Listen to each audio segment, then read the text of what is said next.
우리 마태복음의 말씀 67번째 잠시 멈춰보자라는 제목으로 함께 말씀을 나눠보고자 합니다. 앞에서 함께 달려보자 해놓고 오늘 말씀의 제목은 잠시 멈춰보자 하니까 좀 모순되죠. 어색합니다. 그러나 지금 저희들이 코로나 때문에 일시 정지되어 있는 상태, 잠시 멈춰져 있는 상황이지요. 하지만 여러분, 우리는 이전에는 멈춰 있지 않았습니다. 앞으로 달리고 있었죠. 앞으로 전진하고 성장하고 발전하고 있었습니다. 오늘 말씀의 제목대로 우리는 잠시 멈춰져 있는 것뿐입니다. 계속 멈춰져 있어서는 안 됩니다. 특별히 우리 신앙 가운데 우리 영성이 지금 이 코로나 때문에 한동안 정체되어 있는데 그러면 안 된다라는 거죠. 그러나 지금 우리가 이 코로나로 잠시 멈춰져 있다면 왜 하나님께서 우리에게 일시정지의 버튼을 눌러서 우리를 멈추게 하셨는가? 왜 잠시 멈춤의 신앙, 멈춤의 삶을 살게 하셨는가를 우리 신앙 가운데 그 지혜를 깨달을 필요가 있습니다. 오늘 본문을 보니 예수님께서 예루살렘에 입성하시고 성전에 들어오시자마자 여러 일을 하시지요. 그런데 오늘 본문이 6구절밖에 되지 않지만 그 6구절에 나온 예수님의 하신 일, 크게는 3가지의 일들이 굉장히 힘들고 고단 일이었습니다. 첫 번째는 12절과 13절에 보면 성전 정화 사건이 나옵니다. 예수님께서 성전에 들어와 보니 성전 안에서 그 제사 때 드리는 제물들을 사고 파는 사람들이 있는 겁니다. 그 제물을 정성껏 준비해 와서 하나님께 드리는 것이 아니라 그저 편하게 왔다가 돈 주고 그 제물을 사가지고 제물을 드리는 사람들이 그 안에서 사고 파는 것이죠. 그 모습을 보고 예수님께서 그들을 다 내쳐주시고 그 단을 엎으셨습니다. 그러면서 13절에 이렇게 말씀하시죠. 함께 읽겠습니다. 그들에게 이르시되 기록된 바 내 집은 기도하는 집이라 일컬음을 받으리라 하였거늘 너희는 강도의 소굴을 만드는 도다 하시니라. 이 사건 하나만으로도 여러분 얼마나 예수님께서 힘드셨겠습니까? 그 사람들이 성전 그 안에서 그렇게 제사와 그 경건함과 상관없이 거기서 돈을 주고 사고 파는 그 모습을 보고 그들을 이걸 싸우면서 그 판을 뒤집어 엎고 그 일 자체만으로도 굉장히 힘든 일입니다. 그런데 곧바로 예수님은 14절에 보니 맹인과 저는 자를 고쳐주셨다고 합니다. 예수님이 그저 마술사처럼 그렇게 하셨겠습니까? 성경 말씀을 잘 보면 제가 몇 번 설교로도 말씀드렸지만 예수님께서 치유하실 때마다 항상 우리를 만지시고 어떤 것들로 어루만지시고 어떤 방법들을 통해서 치유하셨습니다. 항상 관계를 하시려고 우리와 스킨십을 하시면서 그 가운데 치유의 사역을 하셨죠. 맹인과 저는 자를 고쳐주실 때도 아마 그렇게 온 열심을 다해서 열정을 다해서 고쳐주셨을 것입니다. 또한 15절 이하에서는 대제사장들과 서기관들이 예수님의 하는 일과 예수님께서 입성하실 때 사람들이 호산나 다윗의 자손이요 라고 부른 것에 대해서 그들을 꾸중하면서 예수님과 논쟁을 하죠. 말싸움을 하는 겁니다. 그 가운데 예수님께서 그 대화에 얼마나 힘드시고 신경을 쓰셨겠습니까? 그때 예수님께서 이렇게 그들에게 얘기하시죠. 16절 말씀도 함께 읽어보겠습니다. 예수께 말하되 그들이 하는 말을 듣느냐?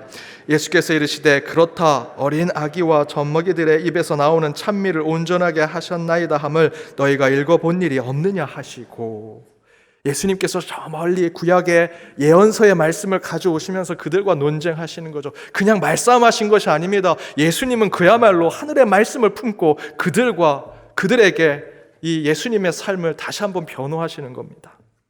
그리고 나서 그렇게 힘든 일들을 계속해서 하신 후에 17절에 보니 예수님께서 그들을 떠나 성 밖으로 나가 베다니로 가서 쉬셨다라고 기록되어 있죠. 예수님이 예루살렘에 입성하시는 그 일만으로도 고난 일이었을 것입니다. 그렇죠. 만약에 오전에 들어오셨다면 오전에 예루살렘 입성하시는 것도 쉬운 일이 아니었을 겁니다. 그 일만 하고도 쉬셔도 충분한데 예수님은 입성 후에 오늘 본문에서처럼 엄청난 일을 하셨습니다. 그냥 하신 게 아니죠. 열정을 다해서 열심을 다해서 일을 하셨을 겁니다. 그리고 나서 예수님은 17절 말씀대로 그 열심히 사역한 후에 성 밖으로 하나님의 일을 하는 성 안에서 모든 일을 하시고 성 밖으로 나가 쉼을 취하셨다라고 증거하고 있습니다. 우리는 때로 예수님을 생각할 때 예수님은 하나님이시니까 힘들지 않을 거야, 어렵지 않을 거야, 아프지 않으실 거야, AI나 인공지능처럼 로봇처럼 그렇게 그냥 일만 계속 하실 거야 라고 생각할 때가 있습니다. 그러나 우리 예수님은요, 완전히 인간이셨습니다. 완전한 인간, 철저한 인간이셨다라는 거죠. 여기서 완전한 인간이라는 의미는 기계나 로봇같이 쉴 새 없이 일하면 지치고 아프고 힘들어진다는 겁니다. 완전한 인간이라는 의미는 그분도, 우리 예수님도 아프셨다는 겁니다. 예수님도 속상하면 가슴을 치며 눈물을 흘리셨던 분이고, 그분도 억울하면 우리처럼 화를 내셨던 완전한 인간 같은 분이셨다라는 거죠. 그래서 우리는 예수님도 지치고 힘들 땐 쉬고 싶고 집에 가서 편안하게 휴식을 취하고 싶은 마음을 가진 그런 인간과 같은 분이셨다라는 겁니다. 그래서 마태복음 8장 20절에 보면 이렇게 기록되어 있습니다. 함께 읽어보겠습니다. 예수께서 이르시되 여우도 굴이 있고 공중의 새도 거처가 있으되 인자는 머리 둘 곳이 없다 하시더라. 예수님이 얼마나 힘드시면 여우도 굴이 있고 저 새들도 다 자기 집이 있는데 나는 머리 둘 곳이 없다, 이렇게 말씀하시죠. 말씀을 읽어보면 우리 주님은 정말 열심히 일하셨습니다. 사역에 충실하셨습니다. 그래서 우리도 예수님처럼 성실하게 빈틈없는 신앙의 삶을 살아야 되는 것은 맞습니다. 그러나 예수님도 때로는 새벽과 아침마다 홀로 산에 또 광야에 가셔서 기도하셨습니다. 자기의 시간이 있으셨습니다. 자신의 빈틈의 시간이 있었던 거죠. 자신의 인생 가운데 잠시 멈춤의 시간이 있었던 것입니다. 풍랑을 만났을 때 모든 사람이 어떻게 하면 신앙으로 이 풍랑을 이겨낼까 할 때 우리 예수님은요, 그 풍랑을 만난 배 맨 밑에서 잠을 주무셨습니다.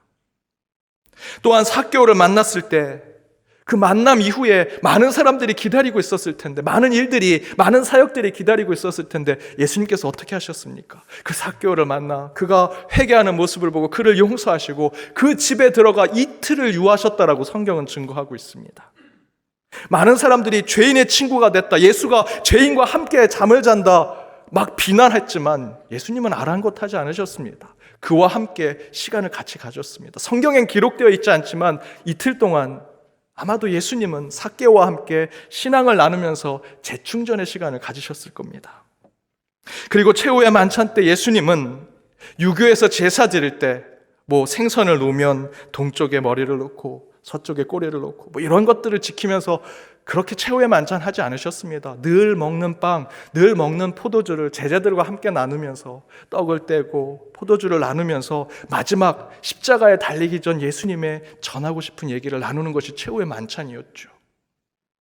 예수님의 삶에는 늘 달려가고 늘 땀 흘린 것만 있었던 것이 아닙니다. 때로는 쉬고 휴식을 취하고 때로는 비워져 있고 잠시 멈춤에 브레이크가 잡혀있던 시간들도 예수님 안에는 있습니다. 그것도 예수님의 시간이었고 예수님께서 우리에게 보여주신 삶이었다면 우리는 그 삶을 따라가야죠. 그 삶도 배워야 합니다. 그래서 때로 잠시 멈추며 가시는 그런 예수님의 모습처럼 우리도 멈추고 잠시 정차하면서 여유를 갖는 신앙이 우리 가운데 필요하다라는 것입니다. 그래서 그런 생각 가운데 저는 우리 기쁨의 50일 부활절 이후에 우리의 신앙 가운데 하루에 27분 기도를 하자고 여러분에게 제안을 했습니다. 거기에 하나 더 붙여서 하루에 27분 기도할 때 우리 성전에 와서, 여러분 교회에 와서 기도하십시오 라고 제가 제안을 드렸죠. 교회 오면서 주일날 올 때와는 다르게 버스를 타고 올 때 창밖에 있는 사람들이 다르게 보이실 겁니다. 주일과는 다르게 월요일, 화요일, 수요일 그때마다 다른 모습들, 다른 사람들을 만나게 되실 겁니다. 또 혹시 시간이 되시면 30분, 1시간 기도하시고 그냥 가지 마시고요. 제 방에 불쑥 찾아오십시오. 매번 하던 방식에서 잠시 벗어나 새로운 방향으로 찾아보는 것, 그것이 바로 잠시 멈춰보는 것이고 그런 신앙의 모습에서 새로운 것을 발견하고 그전에는 느끼지 못했던 하나님의 지혜와 뜻을 발견하는 것, 그것이 우리 신앙 가운데 일시정지를 경험하는 것이 아니겠습니까? 바로 오늘 본문 17절에서 예수님께서 십자가를 향해 그렇게 달리고 또 달려가셨지만 저녁이 되었을 땐 어김없이 쉼을 찾으셨고요, 재충전을 얻고자 주님의 길을 멈췄다라는 것은 지금 우리 시대에 필요한 영성이 아닌가 저는 생각합니다. 그렇다면 우린 이런 예수님의 모습 속에서 잠시 멈추고 가고자 하는 신앙 가운데 어떤 영성을 가질 수 있을까? 그 첫 번째는 여러분 잠시 멈추면 새로운 눈으로 세상을 보는 영성을 갖게 된다는 것입니다. 새로운 눈으로 세상을 보는 눈을 갖게 된다. 욥이 그러한 지혜를 우리에게 주었습니다. 욥기 42장 5절에서 6절 말씀 함께 읽어보겠습니다. 내가 주께 대하여 귀로 듣기만 하였사오니 이제는 눈으로 주를 배움나이다. 그러므로 내가 스스로 거두어 드리고 티끌과 제 가운데에서 회개하나이다. 욥은요, 모든 것에 꽉꽉 채워진 인생을 산 사람이었습니다. 그런데 사단의 시험으로 그의 인생에 구멍이 생겼습니다. 일시정지의 버튼이 눌러졌습니다. 가던 길을 멈추게 되었고요, 그는 일시 멈춤, 잠시 멈춤의 그 삶이 그에게 찾아와 버렸죠. 그래서 그는 육신의 질병을 갖게 되었고 마음의 병으로 살게 되었고 영적으로 방황까지 하게 되었습니다. 그럼에도 불구하고 욥은 그의 친구들과 대화하면서 자신의 잠시 멈춰진 인생을 인정하지 않으려고 합니다. 그러나 끝내는 인격적인 하나님을 만나고 회개하게 되죠. 새롭게 깨닫게 됩니다. 그가 하나님을 만난 후에 욥이 잠시 멈춰진 자신의 인생을 제대로 깨닫고 고백한 것이 앞에서 읽었던 42장 5절의 말씀입니다. 전에는 내가 귀로만 듣고 살았습니다. 그러나 이제는 눈으로 주를 보고 주를 깨달으며 주를 확증하는 자의 삶을 살겠습니다 라고 고백하죠. 그리고 6절에서 회개합니다. 욥이 세상에서 가장 잘 나가는 사람이었습니다. 그죠? 부자였다고 우리는 잘 알고 있습니다. 그런데 그가 그렇게 잘 나가는 것의 상징적인 것이 뭐였습니까? 바로 5절의 말씀대로 전에는 제가 귀로만 듣고 살았습니다 라는 것이었습니다. 귀로 듣는다라는 거 무슨 뜻입니까? 끊임없이 무엇인가가 귀로 채워진다라는 것을 의미하지요. 좀 더 풀어서 해석하면 욥은 모든 정보와 소식, 세상에 돌아가는 소문과 이야기를 다 듣고 있는 자였습니다. 여러분, 귀는요, 우리 눈과 입처럼 열었다 닫았다 할 수 있는 것이 아닙니다. 항상 열려져 있죠. 우리가 손으로 의도적으로 막지 않은 한 모든 얘기를 들을 수 있습니다. 아무리 손으로 막아도요, 들릴 건 다 들립니다. 그런데 욥이 그렇게 귀로 듣는 것, 끊임없이 무엇인가 듣는다라는 것은 끊임없이 무엇인가 일을 한다는 것입니다. 그 이야기는 하나님에 대해서도 귀로 듣고 세상의 일에 대해서도 귀로 듣고 인생의 좋은 것, 나쁜 것 다 귀로 듣는다라는 것이죠. 여러분 아시는 것처럼 욥은 부자였습니다. 당대의 지도자였고요, 권세자였습니다. 그렇다면 그 귀에 수많은 얘기가 다 들어온다라는 것은 그 귀로 그는 모든 부와 권세를, 권력을 다 차지했다라는 뜻입니다. 귀로 듣는 것으로. 그런데 그 귀가 닫혀버린 겁니다. 신체적으로 그가 청각장애인이 됐다는 얘기가 아닙니다. 영적으로 그는 모든 것을 잃게 되면서 영적인 귀가 닫혀버린 것입니다. 귀가 닫혔다라는 것은 욥의 인생이 일시적 멈춤 상태가 됐다는 것입니다. 그 인생의 일시 정지의 버튼이 눌러진 것이죠.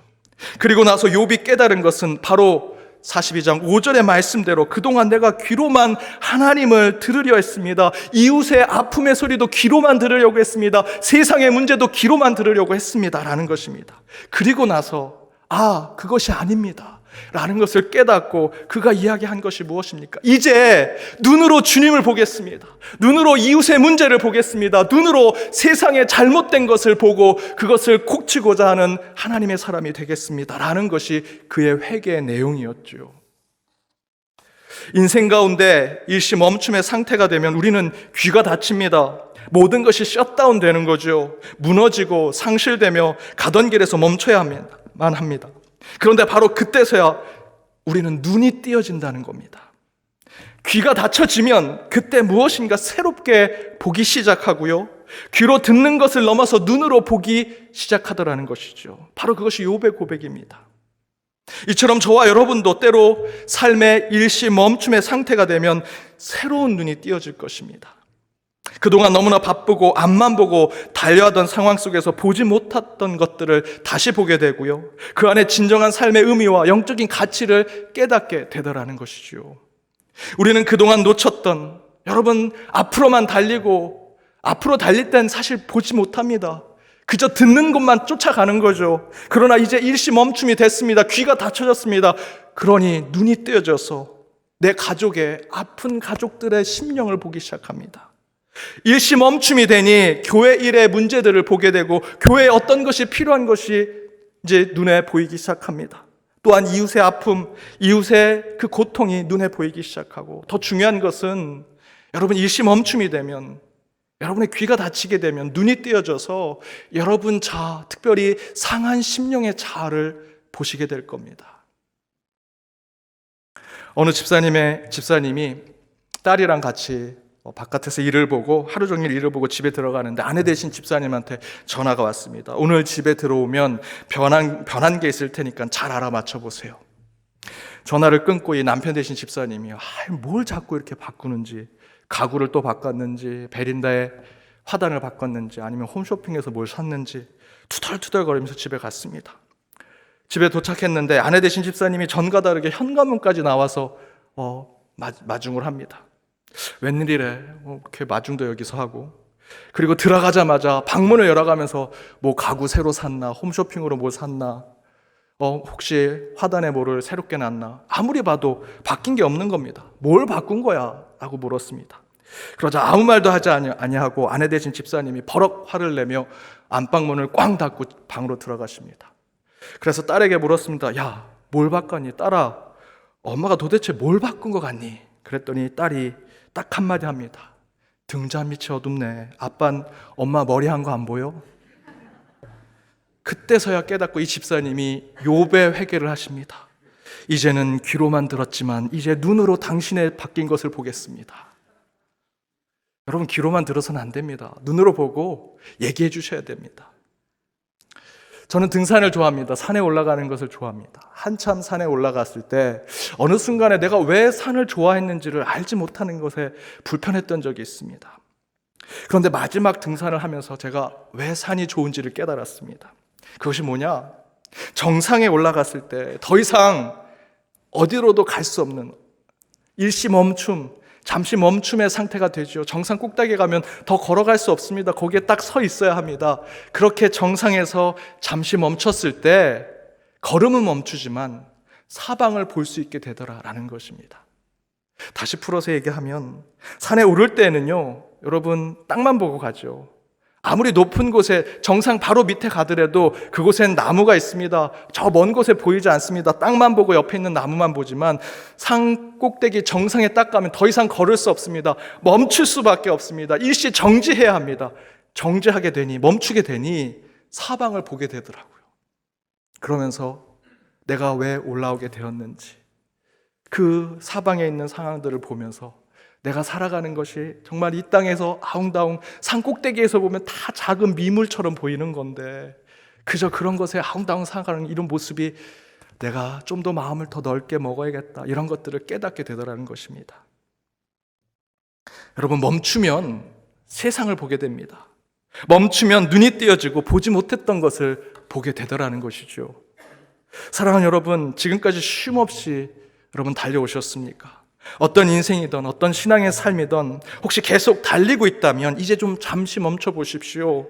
눈을 새롭게 떠 보십시오.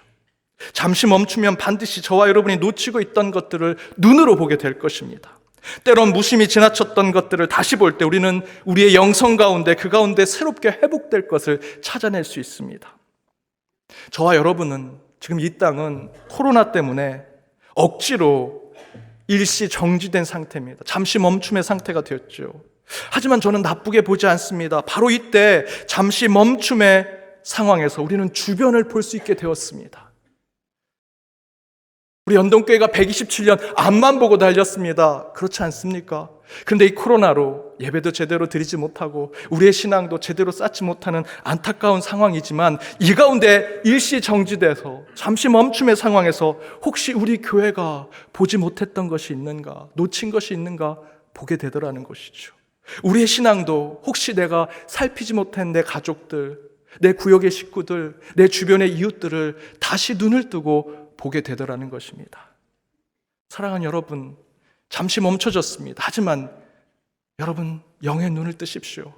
그리고 주변을 돌아보시는 저와 여러분이 되기를 바랍니다. 두 번째, 잠시 멈추면 우선순위를 바로 깨닫는 영성을 갖게 된다는 것입니다. 우선순위를 바로 깨닫는 영성. 잠시 멈춰 가장 중요하고 가장 우선순위가 되는 것이 무엇인지 찾아 그것을 한다면 그 일시 중지된 잠시 멈춰준 그 시간은 우리에게 가장 소중한 시간이 될 것입니다. 이처럼 우리 인생에서도 잠시 멈추게 되면 그 안에 분명히 무엇이 우선순위고 무엇을 먼저 해야 하는지를 깨닫게 되더라는 것입니다. 사서 오경 중에 대학이라는 책이 있습니다. 그 대학이라는 책에 지지 이후 유정이라는 표현이 있습니다. 지지 이후에 유정이다. 멈춤의 뜻을 제대로 깨달은 후에야 정함이 있다.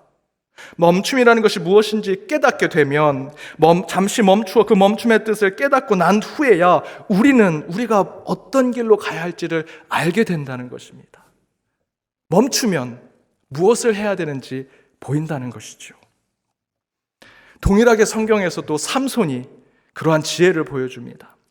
삼손은 나시린으로 머리를 길렀습니다. 그 머리를 통해 하나님의 능력이 나타나는 것을 보여주었죠. 물론 머리가 길어서 그가 하나님의 능력을 보이는 것은 아니지만 하나님은 그 머리카락을 통해서 긴 머리카락을 통해서 능력이 나타나는 것을 상징적으로 보여줬습니다. 그러나 삼손은 경건한 삶을 살지 못했습니다. 유혹에 빠져 그 머리카락이 잘리게 되었죠. 그래서 그의 인생을 비롯해 그의 사사로서의 지도자의 삶 모든 것이 일시 중지가 됐습니다. 모든 것이 잠시 멈춰지게 됐죠. 그러나 그렇게 그가 인생의 멈춤, 일시 중지된 삶을 경험하게 되니 블레셋 감옥에서 눈깔이 다 빠지고 고통과 죽음의 그 사망의 골짜기에 있었을 때 일시 정지된 그의 인생을 보면서 그는 이제 내가 무엇을 해야 할지를 깨닫게 됩니다. 자신의 삶에, 자신의 소명의 우선순위를 보게 되더라는 것이죠. 그러면서 이 삼손은 이렇게 얘기합니다. 사사기 16장 30절입니다. 함께 읽겠습니다. 삼손이 이르되 블레셋 사람과 함께 죽기를 원하노라 하고 힘을 다하여 몸을 굽히며 그 집이 곧 무너져 그 안에 있는 모든 방백들과 온 백성에게 덮이니 삼손이 죽을 때에 죽인 자가 살았을 때 죽인 자보다 더욱 많았더라. 삼손은 머리카락이 잘라 일시 중지된 삶을 살게 되었지만 그 비워진 그 삶 가운데 자신의 소명의 우선순위를 깨닫게 되었습니다. 앞부분에 무엇이라 얘기합니까? 블레셋 사람과 함께 죽기를 원하노라. 내가 이 블레셋으로 통해서 이스라엘 백성들을 구원하는 것이 내 삶의, 내 소명의 우선순위였구나. 내가 그것을 잃어버리고 그 유혹에 빠져 잘못된 길로 갔었구나. 하나님이 나를 일시 중지의 버튼을 누르시니 이제야 내 소명의 삶에 먼저 할 것을 깨닫게 되는구나 라는 것을 보여주지요. 그렇게 그의 삶이 변화가 되니 성경은 무엇이라 증거합니까? 삼손이 죽을 때 죽인 자가 살았을 때 죽인 자보다 더 많았다는 겁니다. 사랑하는 여러분, 우리는 지금 의도하지 않은 일시 정지의 버튼이 눌러지고 잠시 멈춤의 삶을 살게 되었습니다. 그러나 예수님도요 24시간 정신없이 하루 종일 사신 거 아닙니다. 잠도 주무셨고요, 어딘가에서 쉼을 얻기도 하시고 광야에 나가서 기도도 하셨습니다. 때때로 잠시 멈춰서 자신의 인생을 또는 자신의 삶을, 자신의 신앙을 정리하고 되돌아보는 시간이 있으셨다는 거죠. 그렇게 예수님처럼 잠시 멈춤의 시간이 우리 가운데 주어지면 저와 여러분은 먼저 새로운 눈으로 세상을 보게 될 것입니다. 더불어 멈춰져 있는 시간 동안에 저와 여러분은 우리의 신앙 가운데, 우리의 소명의 삶 가운데 우선순위가 무엇인지를 바로 깨닫게 될 것입니다. 코로나로 우리의 삶도, 우리의 일상도, 우리의 꿈도, 우리의 신앙도, 우리의 믿음의 삶도 일시 중지가 되었습니다. 하지만 여러분, 부정적으로만 보지 마십시오. 그 가운데 일시 중지되고 잠시 멈춰져 있는 이 시간 가운데 하나님께서 저와 여러분에게 새로운 눈을 허락하십니다. 그리고 우리의 삶의 우선순위가 무엇인지를 다시 보게 해주실 것입니다.